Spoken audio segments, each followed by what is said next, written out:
박근혜 대통령이 오늘 정기국회 연설에서 연설 말미에 갑자기 개헌을 주장을 했습니다. 불과 2주 전만 해도요, 김재원 정무수석을 앞세워서 지금은 개헌 논의할 때가 아니라는 게 분명한 방침이라고 이야기를 했던 대통령이 갑자기 바뀌었습니다. 물론 제가 총선 직후에 정종석 의원, 헌법학자고 안행부 장관 출신이죠, 등이 개헌을 이야기할 때 좀 이상해서 박 대통령이 이 문제에 대한 입장이 무엇이냐라고 분명히 밝혀라고 여러 차례 뉴스 브리핑에도 이야기를 했습니다. 저는 뉴스 브리핑에서 한국의 안보와 경제 상황에서 개헌을 주장하는 쪽의 이야기도 일면 일리가 있지만은, 그렇다고 개헌을 했을 때 벌어질 여러 가지 권력의 분산, 무책임, 또 이 북한과 대치하는 속에서 국방, 안보 라인에 부적절한 일들이 발생할 수 있는 소지, 또 재벌 등 대기업에 한마디로 약해지고 분산되어진 권력에 대한 로비, 이런 부분들을 예방할 수 있는 장치가 있기 전에는 현행 대통령제도 엄청난 문제점이 있지만은, 그렇다고 개헌을 주장하는 사람이 현행 대통령제의 문제들을 지속적으로 제기해오면서 합리적 개헌을 주장한 게 아니라 이제 독자적으로 혼자서 대통령을 해먹을 만한 능력이 없기 때문에 나눠 먹자고 개헌을 이야기를 해온 측면으로 봤을 때 이 개헌 논의는 매우 부적절하다. 그리고 안보와 경제에 대한 왜곡을 가져올 수 있다는 입장에서 개헌을 반대했습니다. 그런데 오늘 대통령이 느닷없이 개헌을 주장을 했는데요. 박 대통령은 지금까지 2012년 11월 6일 대선 당시 정치쇄신 공약 발표에서 집권 후 4년 중임제와 국민의 생존권적 기본권 강화를 포함한 여러 가지 과제에 대해서 공감대를 확보해 개헌을 추진하겠다, 이렇게 말을 했습니다. 자, 2004년 1월 6일 신년 기자회견에서 개헌이라는 것이 워낙 큰 이슈이기 때문에 이것이 한번 시작되면 블로거처럼 모든 것이 다 빨려 들어가 이것저것 엄두를 못 내게 된다. 그래서 이 개헌 이슈가 논의가 되는 것을 지금 시기상으로 안 맞다고 본다. 2004년 10월 6일 청와대 수석비서관 회의에서 자, 지금 민생이 장기간 표류하고 경제 살리기에 주력해야 되는데 다른 곳으로 국가 역량을 분산시킬 경우 경제 블랙홀을 유발할 수 있다. 또 2012년 1월 12일에는 지금 경제를 살리는데 모든 역량을 집중해야 되는데 개헌 논의를 시작하면 보지 않아도 결과는 자명하다. 그리고 2016년 1월 13일 올해 대국민 담화에서 경제가 발목 잡히고 나라가 한치 앞을 예상할 수 없는데 개헌을 말하는 것은 입이 떨어지지 않는다. 지금 우리 상황이 개헌이 블루골처럼 모든 것을 빨아들여도 상관은 없을 정도로 여유 있는 상황이냐. 올해 4월 26일 언론사 편집 보도국장 간담회에서 이러한 상황에서 어쨌든 경제를 살리고 나서 공감대를 형성해야지 이 상태에서 개헌을 하면 경제는 어떻게 살리느냐. 2016년 10월 24일 오늘 예산안 시정연설에서 대통령은 임기 내에 개헌 헌법 개정을 완수하기 위해 정부 내에 헌법 개정을 위한 조직을 설치해서 국민의 여망을 담은 개헌안을 마련하도록 하겠다. 국회도 빠른 시간 안에 헌법 개정 특위를 구성해서 국민 여론을 수렴하고 개헌의 범위와 내용을 논의해 주기 바란다라고 했습니다. 오늘 아침 신문에 보면 국민 90%가 한국 경제가 위기 상황이다라고 이야기를 했습니다. 현 정부에서 경제가 개선된 것이 없다라는 사람이 55.8%인데요. 자, 경제가 이렇게 아직도 위기인데 경제 때문에 개헌을 안 된다고 이야기를 하고 2014년 10월입니까? 상하이에서 김무성 대표가 개헌을 이야기했을 때 정면으로 공박한 박 대통령이 오늘 왜 갑자기 개헌을 이야기를 했습니까? 그것도 그냥 국회에서 이야기하는 부분에 너네들이 해라, 내가 그냥 너네들이 되면 되는 대로 따라갔게도 아니고 정부 내에 조직을 만들고 개헌을 이야기하기 위한 정부안을 내겠다. 국회도 빨리 개헌 특위에서 국회안을 내어라. 그러면서 자신의 임기 내에 개헌을 하겠다라고 이야기를 했습니다. 자, 왜 이렇게 갑자기 바뀌었는가에 대해서 저는 최순실 의혹 때문에 그 걷잡을 수 없이 최순실 의혹이 번져가니까 이제 이 문제를 일상적인 뭐 검찰 수사나 이런 부분으로 정리를 할 수 없다고 보고 개헌을 던지면서 여야 간에 지금 대치전선, 즉 박 대통령을 지금 커버해주는 세력은 친박으로 줄어들고 있고, 여권 내부에서도 박 대통령을 공격하는 세력들이 비박 진위들이 늘어났고, 또 야권은 뭐 어느 야권을 막론하고 다 더민주, 국민의당, 정의당 할 것 없이 다 공격하고 있고, 제3지대를 만든다는 사람들도 여기에 대해서 공격을 하고 있습니다.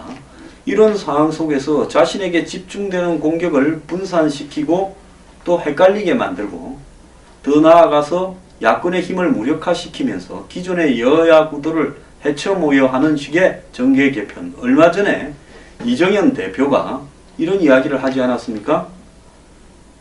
색깔에 따라서 지금 영호남이 아니라 호남도 보수는 모이고 보수끼리, 영남도 보수끼리 모이고, 그래서 새로운 걸 만들고 진보라는 사람은 진보끼리 해쳐 모여야 된다라는 이야기를 한 적이 있습니다. 자, 이정현 대표는 본인이 지속적으로 개헌 건의를 해왔다라는데, 그러면 2주 전에 왜 정무수석은 개헌이 시기상조다라고 이야기를 했는가?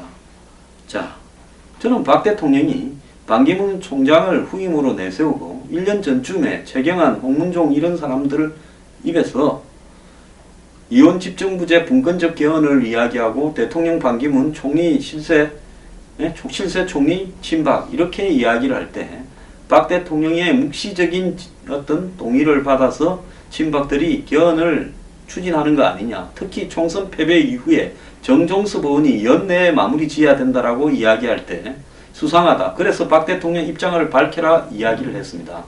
자, 본인이 개헌을 갖다가 어느 시점에서 적절할 때 주도해야 되는데, 그 이전에 남이 주장하면 경제 때문에 안 된다고 이야기를 하고, 이제 본인이 코너에 몰릴 대로 몰려서 마지막 쓸 수 있는 딱 하나의 카드가 개헌밖에 없습니다. 이 개헌 카드라는 것은 정치판에 엄청난 충격을 줄 수 있는 카드죠. 이거를 던져버림으로써 현재 본인을 공격하는 야권의 세력이나 여권 내부의 세력을 전부 개헌 논의로 직결시키면서 개헌 논의를 중심으로 개헌에 찬성하는 쪽, 반대하는 쪽으로 나누는 것을 생각한 게 아니냐. 그러면 당연히 지금 새누리당의 친이 비박도 개헌을 찬성하고 있습니다. 물론 속셈은 박 대통령과 친박과 친이 비박은 다르죠. 자, 국민의당의 상당수가 개헌을 찬성하고 있습니다. 더 나아가서 이 개헌은 국회의원 선거구제 변화와 더불어서 논의될 수 있기 때문에 정의당도 찬성할 수 있습니다. 틀림없이 국회에서 개헌 특위를 만들 때 국회의원 선거 제도를 현행 소선거구제에서 중대 선거구제 비례대표를 늘리는 이런 방식으로 같이 얹을 것을 이렇게 표방을 하면서 개헌에 의해서 국회 구도도 개헌에 걸맞게 다당제로 가자라고 이야기를 할 겁니다. 선거구가 커지고 비례대표가 많아질수록 다당제로 가기 쉽게 되죠. 그걸 같이 미끼로 던질 겁니다. 그래서 본인이 이런 식의 개헌을 던져버림으로써 정치판이 한마디로 국회의원들이 기존에 가지고 있는 뭐 백남기 파동이니 더 나아가서 예산 문제니 최순실이니 뭐 문재인 문제니 이런 문제에서 관심이 싹 없어지면서 지금 이 시간부터 개헌으로 쏠릴 수가 있습니다. 원래 정치인의 속성이 그런 거 아닙니까?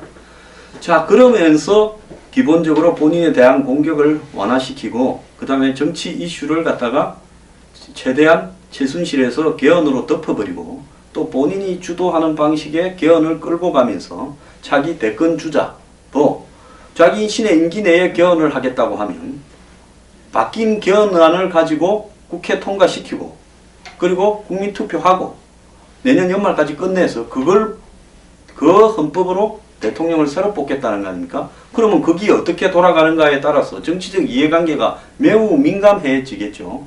그러면 이제 갑을 부분에서 박 대통령이 상을로 전환하는 상황에서 거의 상갑으로 가게 되는 카드라고 생각하고 던졌을 거라고 봅니다. 자, 최순실이 숨겨놓은 최순실 딸에 숨겨놓은 애가 나오고 그 애 때문에 프랑크푸르트로 옮기고 그 뒷바라지 때문에 양재단을 만들고 이대 휴학을 하고 무슨 학점을 압력을 넣게 되는 부분으로 가게 되면서 최순실 문제의 본질이 사적인 이유가 공적인 부분을 다 덮어버리고 그 이해를 위해서 두 재단이 만들어졌다. 그리고 학교도 저런 식으로 엉터리로 정리했다. 이렇게 몰려가는 결정적인 순간에 개헌 카드를 던졌습니다. 저는 박 대통령의 이러한 개헌 논의 시작에 대해서 저는 전에도 이야기했듯이 한결같이 반대를 합니다. 개헌을 위한 목적도 굉장히 저는 불순하다고 보고요. 대통령이 이런 식의 개헌을 주도해 가서는 절대 안 된다. 그리고 이런 식으로 정치적 이해관계에 따라서 여야 그리고 정부가 개헌안을 저거 이해관계에 따라서 만들게 되었을 때 안보나 경제가 제대로 유지될 수 있는 그런 개헌이 될 리가 없다는 겁니다. 지금 문재인 전 대표의 그 유엔 인권 결의안 발언을 가지고 그렇게 논쟁을 벌이고 최순실 문제로 이렇게 논쟁을 벌이는데 그 이야기 다 던지고 개헌하자. 내가 주도하겠다.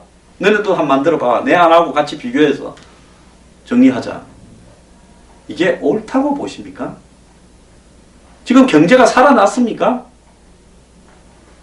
자, 개헌은 내가 주도할 거니까 너네들은 헛소리 하지 마. 내가 주도해서 내 마음에 잘 드는 놈 당선시키고 내 뒤로는 지금과 같은 대통령이 있어서 나를 귀찮게 하는 거 내가 못 봐. 내 뒤로는 너희들이 다 골고루 나눠먹어. 지금 이 이야기를 하고 싶은 겁니까? 그리고 내 주변에서 일어나는 지저분한 일에 대해서는 다 입 닥쳐. 자, 저는 박 대통령이나 청와대 그리고 친박이 개헌을 가지고 티격태격할 때 특히 김무성 의원 등 비박의 개헌 문제 제기를 비판할 때 경제만 자꾸 들먹일 게 아니라 개헌이 한국의 안보를 갖다가 흐트리고 더 나아가서 경제에 재벌들이나 거대 경제 세력들의 간섭을 갖다가 더욱더 강화시킬 우려가 있다. 현행 대통령제라도 갖고 노는데 내각제가 되면 그것이 더 심해질 것이다. 이 부분에 대해서 왜 문제 제기를 하지 않느냐고 몇 번 질타를 했습니다. 아니나 다를까요? 이런 건 관심이 없습니다. 오로지 자신의 지금 정치적 입지를 높이고 지지율을 회복하고 정치판을 해체 모여식으로 판가리하고 더 나아가서 자기를 구성하는 부분에서 자기 뜻대로 권력을 약화시켜서 입맛에 맞는 사람의 유리한 쪽으로 개헌을 해가고 본인의 위주로 개헌하겠다. 그 생각밖에 없다라고 저는 보고 있습니다. 이런 식의 짜집기형 윈설관형 개헌이 국민을 위한 개헌이 될 수가 있겠습니까? 자, 여기에 따라 갖고 새누리당 찬성, 또 뭐 개헌을 주장하는 제3지대 인물들 찬성 이렇게 가고 있습니다. 참 기가 찬데요.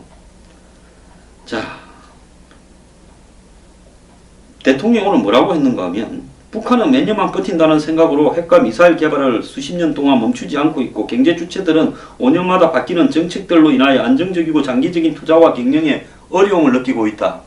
이렇게 안보와 경제를 덜미겨서 개헌을 하자는데 여러분들은 이 말이 맞다고 생각합니까? 자, 개헌을 하게 되면요. 이제 1년마다 정부가 바뀔 수 있고 1년마다 정권이 넘어갈 수 있고 장관들이 수시로 바뀌게 됩니다. 그리고 안보는 누가 끌고 갑니까? 대통령은 껍데기인데요. 뭔 안보를 하겠습니까? 껍데기밖에 없는 대통령 말을 누가 듣겠습니까? 60년 민주당 정부 때 윤보선이 대통령이었는데 대통령이었다고 기억하는 사람이나 있습니까? 장면 총리가 했는데 그 장면 총리가 또 실세를 하고 기억하는 사람이라도 있습니까? 자, 대통령이 위급한 안보 경제 상황과 시급한 민생 과제들에 집중하기 위해서 개헌 논의를 갖다가 미뤄왔는데 그런데 국민의 공감대가 충분히 형성되지 않은 상황에서 국론이 분열되고 국민들이 더 혼란을 겪을 수 있기 때문에 개헌 논의를 자제하라 했는데 자, 이제는 개헌 논의를 더 미룰 수 없는 시간에 도달을 했다라고 이야기를 합니다. 그러면 그때와 지금이 뭐가 다른지 그때는 개헌을 안 하는 논의를 안 하는 게 맞고 지금은 개헌 논의를 안 하는 게 틀렸다라고 왜 이야기하는 것인지 말도 안 합니다. 요즘 이분은요 자기가 편한 대로만 이야기해버리는 아주 속성을 보이고 있습니다. 지금이 적기라고 이야기를 했는데요. 왜 지금이 적기인지 저는 묻고 싶습니다. 지금 정치적으로 코너에 몰려서 지금이 적기입니까? 자, 오늘 뭐 이런저런 이야기한 내용은 정말 개헌을 하겠다고 말하기 위해서 두들겨 맞춘 이야기들 제가 소개할 가치도 없기 때문에 생략을 하겠습니다. 자, 오늘 대통령이 이야기한 개헌을 앞으로 어떻게 하겠다라는 풀 워딩과 관련해서요. 저는 오늘부터 개헌을 주장하는 국민과 국회의 요구를 국정과제로 받아들이고 개헌을 위한 실무적인 준비를 해나가겠습니다. 임기 내에 개헌을 완수하기 위해. 그러니까 내년 대선 전에 개헌하겠다는 이야기입니다. 정부 내에 헌법 개정을 위한 조직을 설치해서 국민의 여망을 담은 개헌안을 마련하도록 하겠습니다. 이 말은 뭐냐? 내 입맛대로 개헌을 할 거니까 국회 너희들이 한다고 해서 거기 끌려가지는 않겠다. 이 이야기죠. 국회도 빠른 시간에 국회 내에 헌법 개정 특위를 마련해서 국민 여론을 수렴하고 개헌의 범위와 내용을 논의해 주기 바랍니다. 정파적 이익이나 정략적 목적이 아닌 대한민국의 100년을 이끌어갈 헌법을 만들기를 기대한다 했는데요. 저는 정말로 박 대통령에 대해서 실망했습니다. 그리고 저는 개헌을 분명히 반대합니다. 개헌을 해야 될 시점이 된다면 안보와 경제에 있어서 저는 지금 대한민국의 가장 중요한 과제 중 한 개가 안보를 굉장히 더 튼튼하게 만들어가는 것. 그 다음에 두 번째가 경제를 더욱더 철저하게 개혁을 해가면서 이 서민이나 중산층 다수에게 그들이 최소한의 삶을 누릴 수 있도록 만드는 경제를 만드는 것. 그런데 지금 대한민국의 경제가 흘러가는 방향은 극소수의 초상류층, 거대 재벌, 대기업들에게 모든 이해가 집중이 되고 국민이나 노동자들에게 돌아가는 몫이 자영업자에게 비정규직에게 돌아가는 몫이 점점 줄어들고 있다는 게 과제 아니겠습니까? 그들에게는 빚만 늘어가고 있습니다. 일자리가 사라지고 있습니다. 개헌이 되면 이것이 더 심해질 겁니다. 한번 보세요. 권력이 총리에게, 권력이 무슨 장관들, 경제부처만 해도 장관이 몇 명입니까? 다 분산되고 대통령이 또 조금 갖고 있습니다. 국민들로 보고는 그 형식상인 대통령 너가 뽑아라고 시키고요. 실제로 지금 국회에서 만들어놓은 개헌안을 2014년에 만들어 놓았는데 거기에서 보면 국회의원들이 뽑은 총리가 국회에서 뽑습니다. 정부를 대변하고 그 총리가 중심이 되어서 장관들을 임명합니다. 그런데 지금 한국에 개헌하자는 모든 사람들이 지 혼자서 대통령 될 가능성이 없으니까 나눠 먹자고 개헌하자를 주장하는 거 아닙니까? 그러면 총리도요. 나눠 먹는 합의가 돼야 총리가 됩니다. 일본식의 아베, 독일식의 메르켈식의 그러는 총리도 못 될 겁니다. 영국의 메이 총리식도 안 될 겁니다. 사전에 의석 분배에 따라서 여당 야당도 없이 적절하게 나눈 다음에 그 합의가 되고 나면 국회에서 표결이 되겠죠. 또 그 나눠먹기를 더 좋게 하기 위해서 다당제를 되기 위한 국회의원 선거구제도 개정할 겁니다. 그렇게 해서 사이좋게 형님 하나 동생 하나 이렇게 나눠먹는 시스템 속에서 어떻게 안보가 지켜지고 경제가 지켜지겠습니까? 대통령들이 워낙 엉망이라서 그렇지 현행 대통령제가 그나마 안보나 경제에서 책임을 지고 하게 만들어서 잘못된 일은 누가 잘못됐다라고 지금 비판이라도 할 수 있지 않습니까? 과거에 이명박 노무현 DJ 정권에서 뭐뭐를 잘못했다고 책임이라도 지을 수가 있는데 이제 이런 식으로 분권적 개헌을 해버리고 나면 세월이 지나면 누가 뭘 잘못했는가를 안보 경제에서 누구한테 책임을 묻겠습니까? 정말로요 분통이 터지고요. 국가를 이런 식으로 운영하지 마십시오. 개헌이 박 대통령의 정치적 한마디로 카드가 아닙니다. 저는 끝까지 개헌에 대해서 반대할 겁니다. 안보 경제 문제에 대한 대안을 개헌 세력들이 국민들 앞에 납득이 가도록 설득할 때까지요.